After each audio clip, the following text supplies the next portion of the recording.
Kisah anak petualang. Menggali sejarah kuno. Suatu pagi yang cerah, Afif dan kakaknya, Afan, memutuskan untuk menjelajahi danau di pinggiran desa mereka. Mereka telah lama mendengar cerita dari para tetua desa tentang sebuah pulau kecil di tengah danau yang konon menyimpan rahasia kuno. Mas Afan, kita harus mencari tahu apa yang ada di pulau itu, kata Afif dengan penuh semangat. Afan tersenyum dan mengangguk. Baiklah, kita harus menyiapkan rakit dan bekal agar perjalanan kita aman. Dengan kerja keras, mereka membuat rakit sederhana dari bambu dan tali yang mereka temukan di sekitar desa. Setelah semuanya siap, mereka mendayung dengan penuh semangat menuju pulau misterius itu. Perjalanan di atas air terasa menyenangkan, meskipun beberapa kali rakit mereka bergoyang terkena gelombang kecil. Setelah hampir setengah jam mendayung, akhirnya mereka tiba di pulau yang dipenuhi pepohonan rindang dan suara burung berkicau. Saat menjelajahi hutan kecil di pulau itu, mereka menemukan sebuah gua tersembunyi di balik semak-semak lebat. Afif merasakan jantungnya berdebar, tetapi dengan keberanian, ia berjalan masuk bersama Afan. Di dalam gua itu, mereka menemukan ukiran-ukiran aneh di dinding batu. Mas, ini seperti simbol-simbol yang kita lihat di buku sejarah, seru Afif. Afan mengamati ukiran itu dan mencoba mengartikan maknanya. Sepertinya ini adalah peninggalan peradaban kuno. Mungkin orang-orang dulu pernah tinggal di sini. Mereka terus menyusuri gua dan menemukan sebuah peti kayu tua yang sudah tertutup debu. Dengan hati-hati, mereka membukanya dan menemukan gulungan kertas kuno yang berisi peta serta catatan perjalanan seorang penjelajah masa lampau. Ini luar biasa, Mas. Kita harus membawa ini kembali ke desa dan menunjukkan kepada kakek, kata Afif dengan penuh kegembiraan.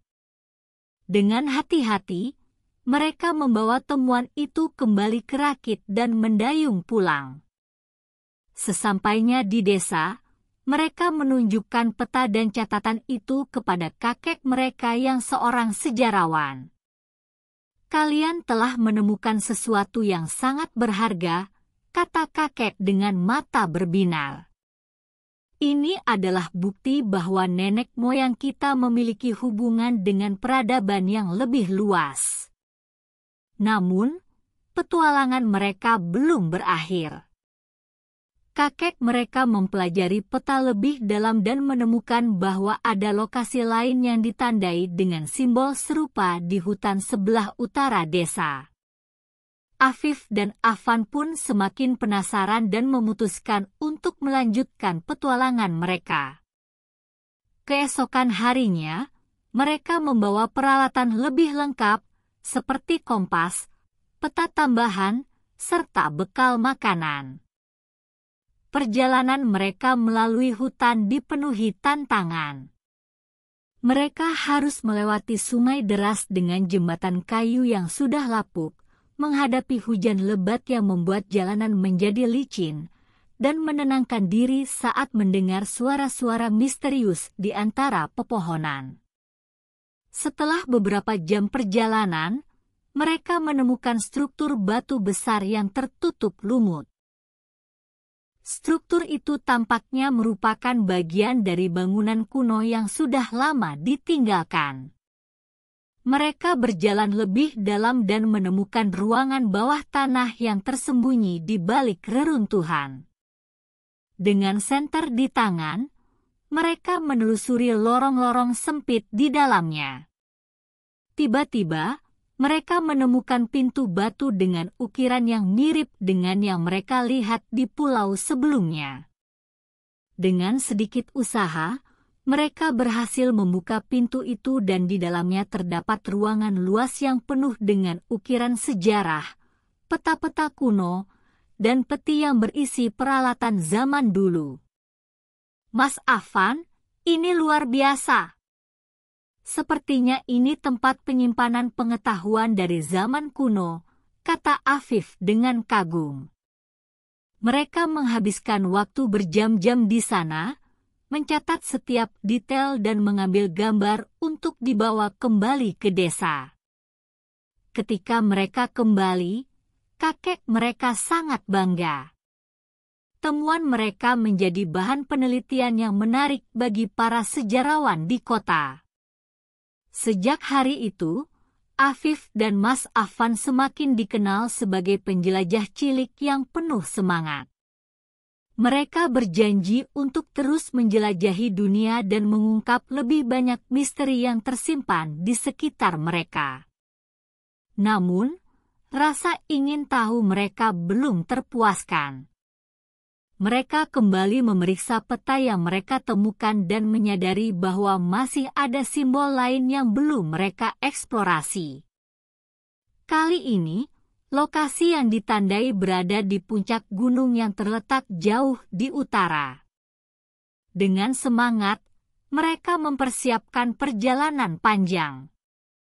Mereka meminta izin kepada orang tua mereka dan membawa perlengkapan mendaki yang lebih lengkap. Perjalanan menuju gunung tidaklah mudah. Mereka harus melewati lembah berbatu, mendaki tebing terjal, dan bertahan dari cuaca yang semakin dingin. Di tengah perjalanan, mereka bertemu dengan seorang petani tua yang tinggal di kaki gunung. Petani itu memperingatkan mereka tentang legenda kuno bahwa di puncak gunung terdapat kuil tersembunyi yang dijaga oleh burung elang raksasa. Hanya mereka yang memiliki hati murni dan niat baik yang bisa mencapai kuil itu, kata si petani. Meskipun sedikit cemas, Afif dan Afan tetap melanjutkan perjalanan mereka. Setelah 3 hari perjalanan yang melelahkan, mereka akhirnya mencapai puncak. Di sana, mereka menemukan sebuah kuil batu yang tertutup kabut. Saat mereka mendekati pintu kuil, tiba-tiba seekor burung elang besar terbang rendah di atas kepala mereka. Afif menunduk, sementara Afan berdiri tegak, mencoba untuk tidak menunjukkan rasa takut. Kita tidak boleh mundur sekarang, kata Afan sambil menggenggam tangan Afif. Mereka melangkah masuk ke dalam kuil dan menemukan sebuah altar dengan gulungan kitab kuno. Saat mereka membukanya, mereka menemukan cerita tentang nenek moyang mereka yang merupakan penjaga kebijaksanaan dan pengetahuan dunia. Dengan hati-hati, mereka membawa gulungan kitab itu kembali ke desa. Kali ini, tidak hanya kakek mereka yang terkejut, tetapi seluruh penduduk desa ikut merasa bangga. Petualangan Afif dan Afan telah mengubah sejarah desa mereka. Mereka tidak hanya menemukan harta karun berupa benda berharga, tetapi juga pengetahuan yang telah lama hilang. Kini, mereka semakin bersemangat untuk melanjutkan petualangan dan mencari lebih banyak misteri yang tersembunyi di dunia. Sejak saat itu, mereka tidak hanya dikenal sebagai penjelajah cilik, tetapi juga sebagai penjaga sejarah dan kebijaksanaan yang terus mencari kebenaran di setiap perjalanan mereka.